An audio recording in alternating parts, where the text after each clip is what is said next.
Hello everyone, welcome or welcome back to my channel. In today's tutorial, we're going to be learning how to make this trending Milkmaid Bustier dress with puff sleeves and a front slit. If this sounds like something you're interested in, keep on watching and don't forget to subscribe. Also turn on the notification bell so that you can get notified when I post a new video. With that being said, let's get on with the tutorial.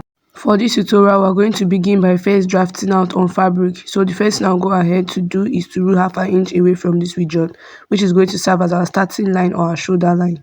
Placing my measuring tape at the starting line, I'll just go down by my breast length measurement at 10 inches, under bust at 13.5 and also half length at 16.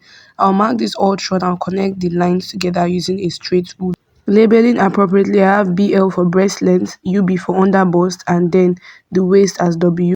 At the shoulder line, I'll just divide my shoulder measurement by 2, mark it, then come down by 1 inch for the shoulder slant. And then I'm just going to go ahead to place my taper and then come down by my armhole measurement. I'll mark it at this point here and I'm going to connect it in a straight rule to give me my chest line. I'll retake what I have at the shoulder line back on the chest line. I'm going to connect it in a straight rule all the way to the 1 inch that we came down by for the shoulder slant. And then I'm going to go ahead to divide the armhole by 2 and mark the midpoint right here. Then I'm going to come in by half an inch for the armhole curve, and I'm going to divide my actual bust measurement by 4 and mark it at this point.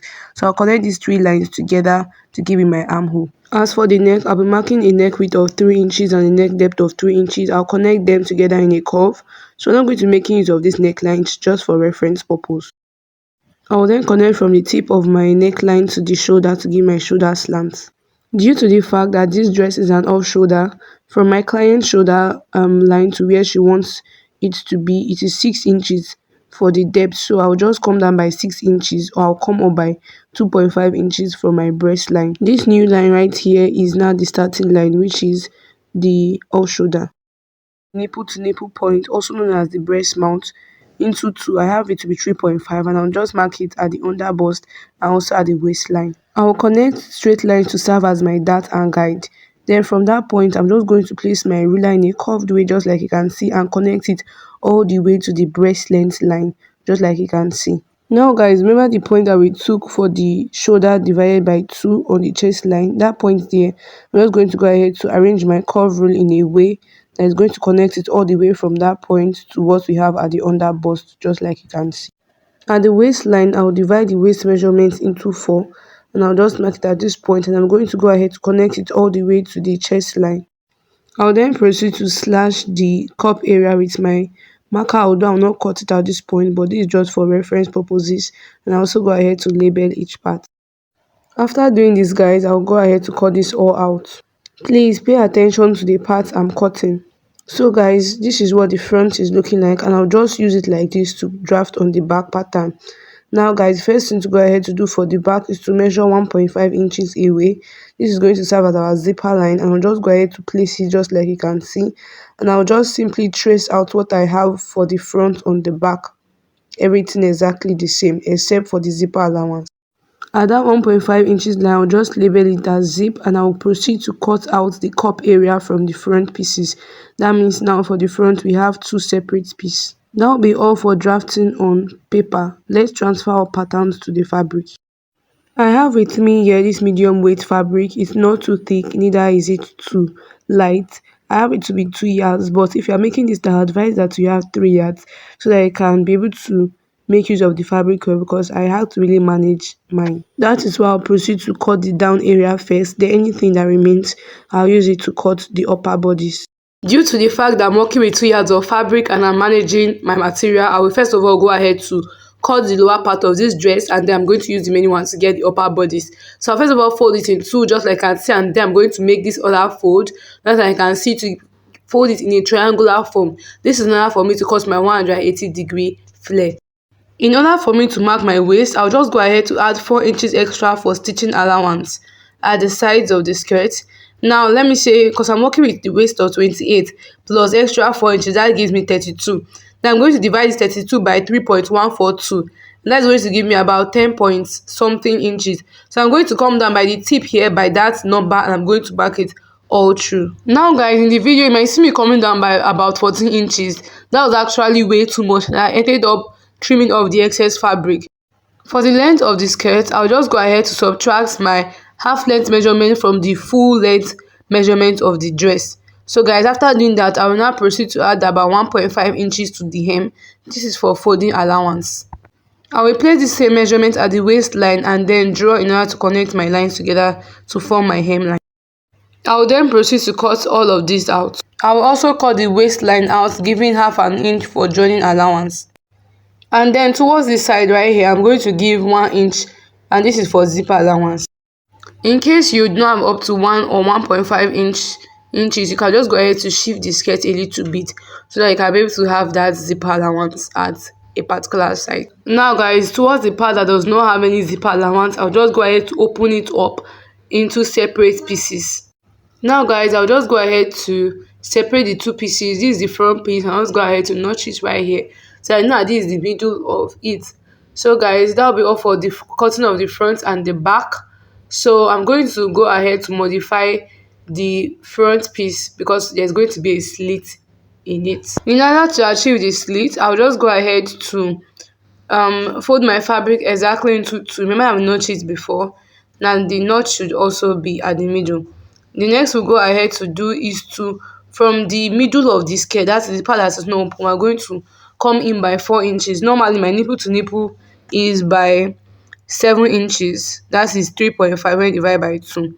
But I'm making use of 8 inches so that when we join the both of them together, is going to balance well. I'll go ahead to notch and indicate where the side is going to be. I'm not going to arrange it just like you can see. As for the lower part, I just measure the rough estimate and then I'm going to go ahead to cut this out. Now guys, I'll just go ahead to subtract my half length measurement and also mark out half an inch that we came down from the half an inch on the skirt video, which was the joint allowance. I'm just going to go down by how long I want the skirt, like how open I want the slit to be. So just go ahead to just go down by what you want and then mark it at this area here. At the back guys, one of the skirt fabric did not reach up to where the others reach. What I was going to simply do is to add fabric to this region and then I'm going to retrace and retrim it. Now I will use my leftover fabric to cut on my upper bodice patterns. I gave half an inch to all the sides, including the cup area, the shoulder, a little bit of allowance at the armhole, and then at the lower part, so I gave half an inch, and then towards the side, I gave about 1 inch to 1.25. I will proceed to fold my fabric into 4 and then place my back patterns on it. So I'll just go ahead to trace it everything out with half an inch, with exception of the hem, which is about 2 inches, and then that of the shoulder, which is about 1.5 inch. Now guys, for the cups, it should be in a fold of 2. I'll then proceed to slash and spread these patterns in order for me to get my cup. As for the cups, I spread them out with about 1 inch, and I also gave 1.5 inches towards the top. This is for folding it. Now guys, I'll just go ahead to cut all of these out, and now towards the place that is going to be at the middle of the breast, I'm just going to go ahead to add 1 inch to this for stitching allowance. I will then proceed to cut all of these out. So guys, let's go ahead to cut the sleeves with the leftover fabric. I'll just go ahead to fold this into 2, then just determine how puffy I want it to be and also the length of the sleeve. So guys, the only difference that is going to be here is that I'm going to be using out the back pattern in a way to sort of get my sleeve armhole. So the sleeve should have a armhole. Remember that when you're cutting, you're going to add extra allowances at the top and the bottom to pass our elastic through, and that'll be basically all for the drafting of the upper bodice.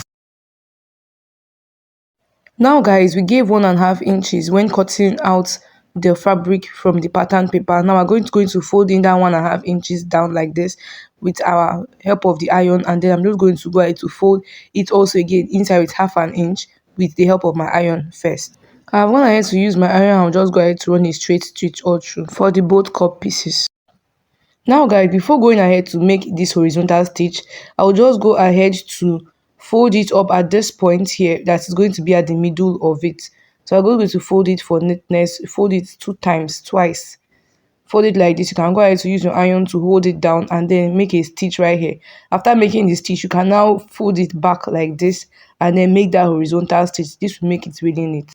I have this piece of fabric right here about an inch long and it's folded in two.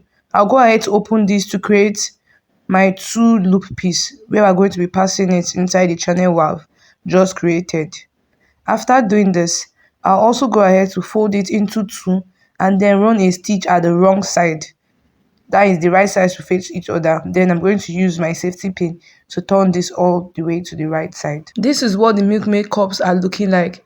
Now I'll just go ahead to place them and arrange them how they are going to be on the bust. And I'm going to use my safety pin to pass the rope or the loop through it, making sure that I go ahead to stitch it at both sides so that the rope will not pull through.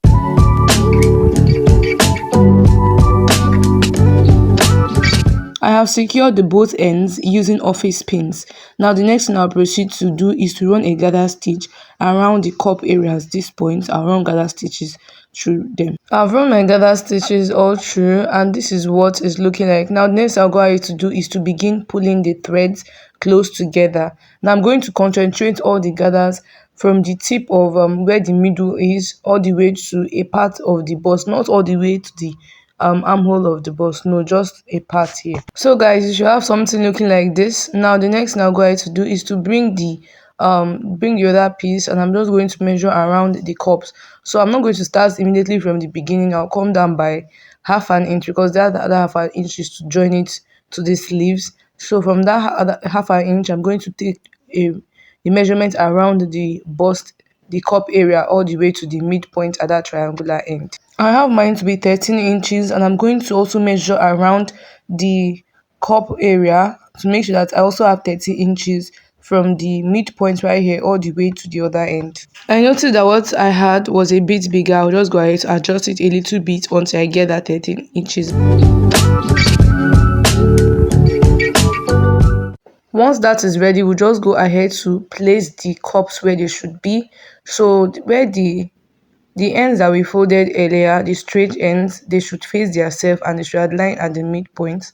So guys, I'll just go ahead to flip it like this and I'm going to stitch it like this all through the cups and I'll do this for the both pieces. Having made the stitches all through, this is what I have it looking like, very neat. The gather should be concentrated at the under bust area. Flipping this to the other side, I will use my iron to iron where I have stitched upwards. So guys, if you're not going to be using a lining, you can go ahead to weave it at this point. But if you'll be using lining like me, this is how we're going to go about it. I will first of all place my lining like this and I'm just going to go ahead to flip it to the other side this way. I'm going to make sure that it's going there, both of them is going to meet at this point in the middle right here. So I'm going to pin it all through to the other end after I'm going to run a stitch all through. Now guys, after using my lining and then stitching it, this is what I have it to be looking like. Can you see how neat this is? So before we completely go ahead to turn it out, I've also go ahead to close it at the both sides. Let's work on the back piece. So I have two pieces of lining here cut out. I'll just go ahead to make a stitch right here at the zipper area and also at the side.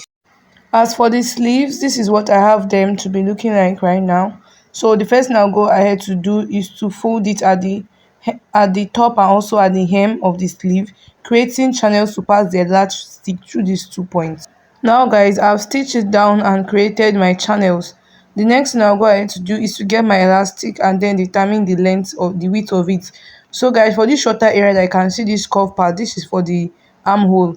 And remember that for me I subtracted 6 inches from the top when drafting it on the pattern paper. So whatever is going to be there should be is to complete back that 6 inches. So since I'm using elastic instead of 6 inches, I'm going to be working with 5 inches. That means I'm going to cut 10 inches for the both sides. And then for the hem of the sleeve, I'll go ahead to take the client's exact measurement of the round sleeve there because I don't want it to be too tight. So if it's 10 inches, just go ahead to measure 10 inches of elastic. Then while shaping it, you can now remove half an inch at both sides, that is making one. So guys, this is what the both sleeves is looking like right now. And the next thing I'll go ahead to do is to join this to both the back and the front pieces together at the armhole. Now for the back piece, I'll advise to go in by 1 inch instead of half inch, so that it can be able to hold the person very well and not be too loose at the back. While for the front, you can just go in with your regular half an inch stitching allowance that we came down by. So guys, I'll just go ahead to sew all these 4 edges now. I have made that join for all of them, and also going ahead to close it up at the zipper area. Now I did not take that 1 inch for the back at this point, but later on I took that 1 inch. Flipping this to the right side, we're going to focus on shaping it with the client's body measurement for the bust and also for the waist, or from the round sleeve all the way to the waistline. Upon shaping, I did not fully shape it all the way to the bottom. I left about 1 to 1.5 inches at that point. This is so that we'll be able to join the lower part of this dress to it. So guys, I'm just checking to confirm on my body measurement. So guys, the first thing I'll proceed to go ahead to do is to make sure that I have the middle part of the skirt notched. This is for guidance when joined to the upper part. Then I'm going to place both of them right sides facing each other, and I'm going to stitch a straight line all the way to where I want the slit to start from. Now guys, this is what I have mine to be looking like. Can you see? Very neat. Now the next thing go ahead to do is to iron it out, iron it flat open, this joint that we have here. We can go out, there are two ways we can go about finishing up the slit. You can, first of all, you can fold it 2 times, that is twice, all the way to the top, or you can go ahead to just weave it. After ironing, you weave it from the top all the way to the end, and then just open it flat and stitch on it. So this second option is what I'll be going with. I don't want to just let you know that when you're closing it, the slit, like closing it, make sure that you take 1 inch so I can be able to fold it at the both sides. Now guys, this is what I have mine to be looking like. Ironing this is very, very important so as to have a neat and a smooth finishing. And this is also what the back is looking like. Now I will proceed to join this to the front piece, or both for both the front and the back, and make sure to take your half length measurement first, and then you just go ahead to join this. I will trim off the excess allowances that I have at the side. Now guys, having joined them both together, this is what I have it looking like. As for the back pieces, I'm going to attach my zip to it, so I'm just going to place my zip, measure out where I want the zip to stop, and then I'm going to close it with 1 inch all the way to the bottom and also add my zip. I have added my zipper, and then this is what it's looking like. The next thing I'll proceed to go ahead to do is to complete the shaping. So from the sides, we're just going to complete what we started and then close this all the way to the bottom. Having completed joining it at the both sides and also weaving it for neatness, this is what I have it to look like. And well, we're almost done. So the next thing I'm going to do is to fold the hemline of this dress. And with that, we have come to the end of this tutorial. If you found this video helpful, don't forget to hit the like button, comment, and also subscribe. Thank you all for watching this one. I'll see you all in my next video. Bye.